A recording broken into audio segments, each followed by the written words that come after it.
Hi, my name is Quinn Costello. I'm here with SF Indie Fest, and we are talking to some of the filmmakers behind the Animal Life program for the Green Film Festival. So really excited to do that and welcome you all here. So maybe can we go around and everybody introduce themselves and what film that they're with? Craig, you want to go first?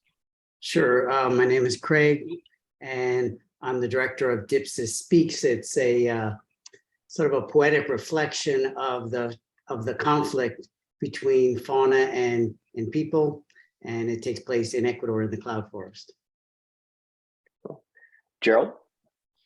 My name's Gerald Con. I'm the director of Inner Polar Bear, which is a film really about trying to kind of get inside the head of the animal, the polar bear, obviously, from kind of its perspective on climate change, I suppose. Yeah. Cool. And Kelly?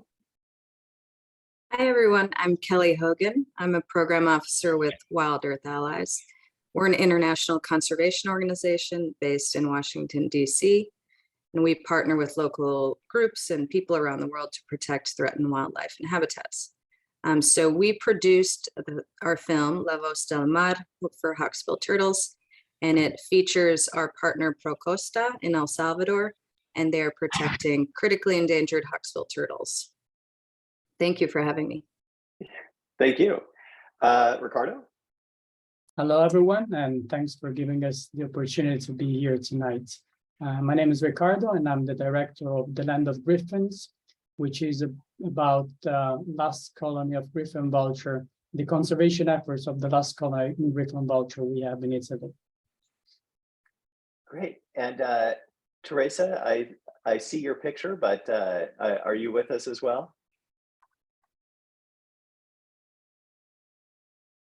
Okay, maybe we'll hear from Teresa in a little bit.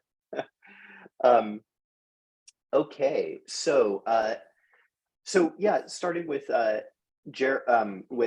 Craig, can you tell us a little bit about what kind of brought you to this story and how you first got interested in the topic?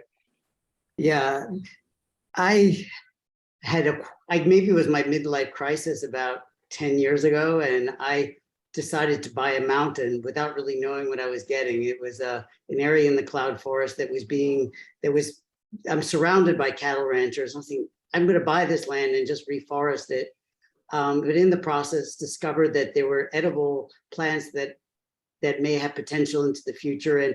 And while I've been undergoing all different techniques for trying to involve the community, and which are really more, I don't know if they're really communities, they're basically landowners who are cattle ranchers, to get involved with reforestation, I had identified edible plants. So that's how I got involved. But the film itself was, I decided to do something that would just try to speak from the perspective of the animals, rather than, the typical, I've been doing a lot of things where I had, been explaining what we're trying to do and sort of preaching. I said, no, this is just going to be no people in it, just animals only, from the land site itself. And our protagonist ended up being a snake, simply because of the way that the snake moved. It kind of connected all the pieces. So it's basically, that's how it happened. And there's some pretty incredible telephoto photography. And can you just kind of talk a little bit about some of the more technical features of how you were able to get some of this amazing footage?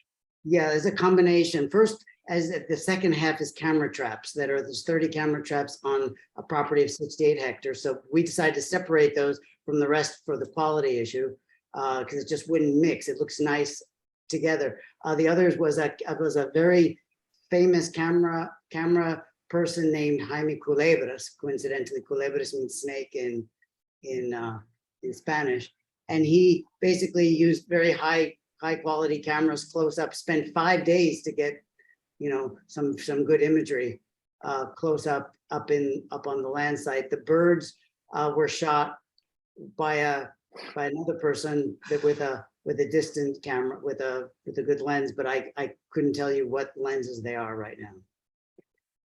And what about the scoring of the piece? It was Yes. like really, really beautiful piano music. And can you kind of talk about the kind of creative collaboration there?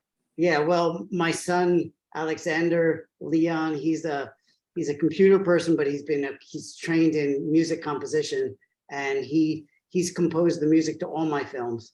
And this one he had actually composed independently, but it fit perfectly. So we put it there, and then we matched the camera trap imagery to go with the music, not the other way around. Oh, really? That's great. That's great that it works out to be kind of a family kind of collaboration there. Yeah, the voice of the snake is my wife. Really? Yeah, my daughter-in-law actually plays the music. So yeah. Oh, really? There's 4 of us. Oh, no, that's amazing. That's amazing. And are y'all working on another project anytime soon? Well, I'm always documenting the progress, the pros and cons of what's happening up in the cloud forest, because my goal is to see whether this transformation in the cloud forest, an area that's mega diverse, if there's a possibility of it coming back to life, using my pilot project as a model, which can be approved upon. So, but I'm documenting this with the hopes that we can see transformation for better, for worse. So from that perspective, I'm filming, but there's not a specific project in mind other than keeping track of what's happening. Great. Well, best of luck to you in the next in your next project, and we really look forward to seeing what you do next. Well, thanks for including Dipsys Speaks in the festival, and I'm really excited to be with this really cool group of people who are working with animals and concerned about wildlife as a priority, because I think a lot of the environmental initiatives focus on climate change, or they focus on, but they really don't focus as much on biodiversity or on the wildlife as much as I would like to see happen, because I think all of those things need to be looked at together. Absolutely. Thank you so much for being a part of the festival. No, my pleasure. Thank you. Okay, so Gerald, do you want to tell us a little bit about how you came to this idea of this inner polar bear, and a little bit about your process in making the film? Right.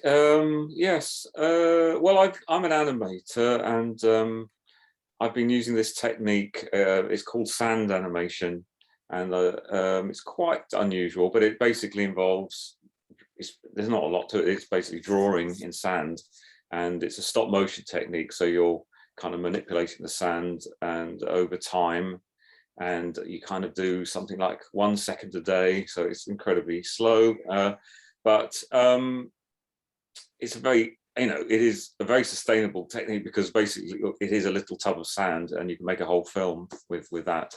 So I've made a few films with this technique, and then I came across this piece of writing a few years ago by a British author called Jeanette Winterson, who's quite well known in the UK. Well, quite well known, full stop. And she wrote a piece for a newspaper here called The Guardian, and it was a climate change kind of special. And there was this piece that she wrote. When I read it, I could it had a lot of themes that I was interested in, really, in one sort of very neat package. And so I was just turning it over in my mind for a number of years, actually, and I thought it would make a very nice, kind of quite concise animation, because it was very visual. There's lots of visuals, and as Craig was saying just now, it had this perspective of the animal without being sort of cuddly, which was quite good. It wasn't a sort of cuddly bear sort of talking to the audience. It was like it was quite a serious kind of attempt to think from the animal's perspective, looking at us, our foolishness, really, I suppose. And so yeah, I thought it was just a very neat idea of so I approached the writer, published, and she liked the idea of the sand animation. And then I had some funding in 2020 from the British Film Institute to make a short film. And so I spent basically the whole of our lockdown here. I was in a small studio, just shut the door, and I was just drawing in sand for about a year and a half, I suppose. And that's And it. can you tell us a little bit more about that process? I mean, is it like animation as we typically understand it, where you take, 24 or 30 pictures where it's slightly different, or? That's right. Yeah, well, it's a stop motion. Yeah, you've got a camera, digital camera on a rostrum, but instead of you've basically got a light table underneath, and the sand is on the light table, and then you're drawing into the sand. So it's very simple, but because it's silhouetted, it doesn't look like sand exactly. It's a kind of silhouette technique, really. And what that enables you to do is to create a tonal thing. So if you lit it like it was on a beach, you would just look like it wouldn't look like much at all, really. But when you light it from behind, it kind of it becomes much more interesting. And if you have a thick layer of sand, for instance, that's a black, that registers as a black. If you have a very fine layer of sand, then that's a tone. So with your fingers, I'm mostly drawing with my fingers. You can kind of control the image, and then you're just manipulating that frame by frame. So it's a kind of moving drawing, really. Yeah, I mean, it just has this incredible kind of tactile, relationship when you watch it. That's pretty incredible, and serves the material really well. Have you had any experiences with polar bears yourself, or is it just through the sand? No. Yeah, I haven't been outside that period of time. I was that's one of the nice things about animation. Obviously, you can just you don't need to go to the locations. You just have to imagine it, really. So no, is a simple answer to that. Not the zoo, I think, possibly. Well, thank you so much for being a part of the festival, and it was right. a really amazing piece. Yeah. Okay, thanks very much. Okay, Kelly, can you tell us a little bit about La Voz del Mar and how you came to the story? Yes, absolutely. So I'll start by saying I'm definitely coming more from the conservation practitioner side of things. I'm not a creator myself. I'm not the filmmaker. So we worked with a very talented group we've partnered with before. They're called Emic Films, based in Washington, D.C. So we've been working with them for several years now, really to tell the personal stories of our partners that are conducting this conservation in the field. And we also wanted to tell a story about hope. Obviously there's so many challenges in the environmental sector, but we wanted to share a story about our partners in El Salvador, because what they're doing is really working. So we wanted to get that story out there. So just a bit more background on the project. So their focus are sea turtles, hawksbill sea turtles specifically. They're critically endangered globally. And in the Eastern Pacific Ocean where they're working, they're one of the most threatened populations of sea turtles worldwide. And it was actually thought around 2007, 2008 that hawksbills were virtually extinct in the region. But our partners at ProCosta, talked with the coastal communities there, and the coastal communities really told them, no, hey, we see these turtles nesting. But unfortunately at that time, culturally, it was normal to collect sea turtle eggs and actually consume them. So ProCosta began partnering with communities and recruiting them to conduct conservation. So they're really the main people that are going out patrolling for nesting turtles. They call the team. They go, they relocate the eggs to a full-time protected hatchery. And each year, they're releasing now tens of thousands of hatchlings to the sea. So they've really converted 100% poaching of eggs rate, 10, 15 years ago to near total protection today. And it is so important that they're doing this in El Salvador, because 50% of hawksbill nesting in the region is in El Salvador. So this work by this, quite small group of people is having an enormous impact on an entire population of sea turtles. So we just think the story is absolutely incredible, and we wanted to get it out there, especially from a country, that doesn't always get the best news coming out of there, at least in the United States. But there are some really remarkable people and wildlife and landscapes there. So we're excited to have our film out there, and we're so grateful to have it selected in this film festival. And can you tell me a little bit about what the prospects for the baby turtles are once they're released back into the ocean? Yeah, their prospects aren't great. They're, it's not really well known. It's hard to track baby sea turtles, but it's thought that maybe 1 in 1,000 will make it to adulthood. Wow. Wow. Yeah. And so Hawksbill's in the Eastern Pacific. There's only about 700 nesting female turtles, which is really the best way to track turtles is based on tracking those females. So since ProCosta began their work, they've released about 400,000 hatchlings. So, hopefully that translates into 400 new adult turtles. But yeah, this is definitely a long-term process. They're, late maturing species. So, we're in it for the long run. And how can people kind of get more involved in supporting this work? Well, we would love for you to, of course, watch the film and share it. We have more information on our website, Wild Earth Allies. We're also on all the social media channels.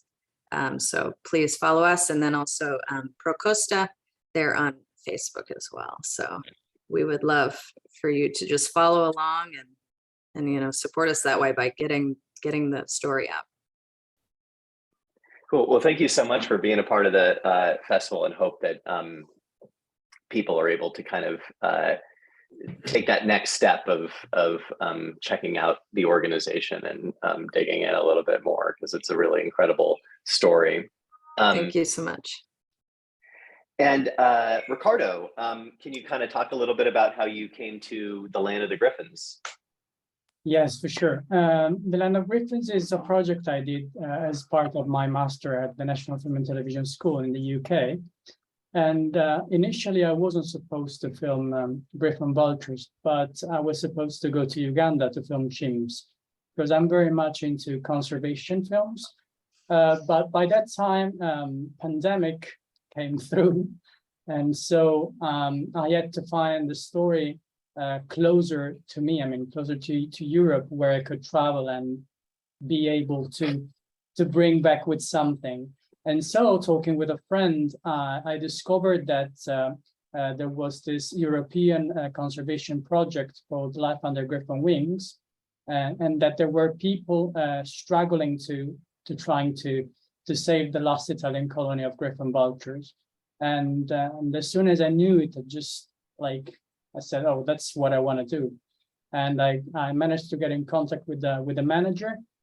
And I've been to Sardinia and start building up the story.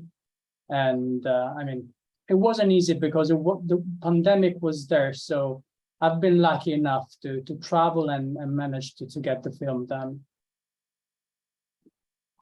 And can you just talk about some of the challenges inherent in filming griffins? The main challenge is, filming birds is super difficult. And I have to thank the specialists, the people that in Sardinia helped me a lot in finding the right spot where I could possibly see them, because you can tell them to come there and just stay a little bit so to film them. So it was pretty tricky, but I've been lucky to have people knowing the behavior and knowing the locations where to possibly film them. And and they're kind of an unlikely subject for a film in terms of members of the animal kingdom.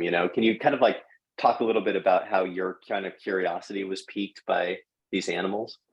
This is another motivation that brought me to talk about griffon vultures, because the griffon vulture is usually seen as a sinister animal and for many people. But I had this imagination as well, but I knew, I wanted to change this kind of view.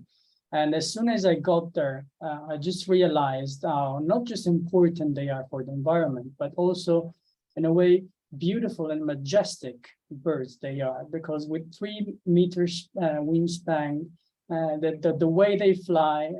It's super interesting animal, and I think they really deserve more interest in even in high production conservation films, because they're very important. And are there any updates on the Life Under Griffin Wings conservation project?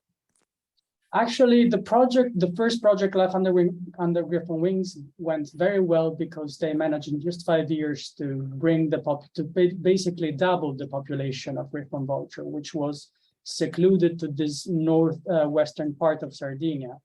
And now there is a second project, and with the second project, the objective is to try to repopulate all Sardinia, and apparently it's going well. It's going very well. So I really hope they manage to do it, because it's very important. And it's but I trust in the professionality and the love that conservationists are putting into these projects, because it's very important. Cool. Well, thank you so much for being a part of the festival. Thank you. And Teresa, let me see, which can you tell me? Oh, you're with the Awakening of the Vietnamese Elephant. Yes, I'm so sorry. I had some technological issue at the beginning. Oh, that's fine. That's fine. Yeah, amazing piece. Can you kind of talk to me a little bit about like getting access to this story and just how it came about? Sure. It happened in 2020. I went to visit Vietnam, and then I decided to stay when COVID hit because it was a fairly safe place to be at the time. And so I was looking for, like, I'm a filmmaker, and I'm very passionate about human-animal connection stories. So I was looking for nonprofit organization that maybe needed a help to boost up their social media content. And I approached Animals Asia, which they are doing a lot of amazing things in Vietnam, especially they're famous for bears. But they got back to me about their elephant program, which is fairly new and is in their starting phase.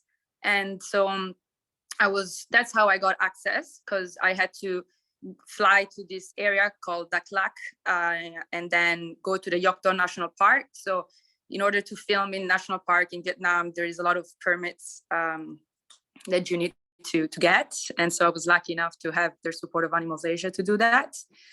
And originally I was filming a documentary about, so I pitched to them the idea of making a story about the connection that their mahout, their local elephant caretakers, have with those elephants that have been rescued from the tourism industry. And basically Animal Asia bought them off the farmers and retired them inside this national park. And together with the elephant, the mahout came along, because unfortunately they cannot be released completely on their own. They always need to be supervised by the mahout. And when not supervised, unfortunately, they need to be tied down because of the fact that some farmers have land inside the national park. And so to protect human-animal conflict, they have to keep a very good watch on the elephants. So I was there for a week filming the rescue of this elephant called Applaw, and how it was moved from the tourist park inside the national park.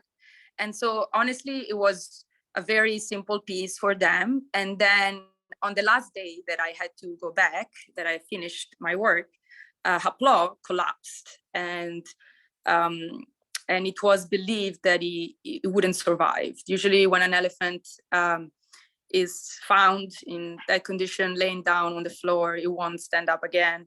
And so I was like, oh my God, I can't make a story about a sad rescue story. So I didn't know what to do. And I was just there because I was with my friend, that she was one of the vet intern at the time.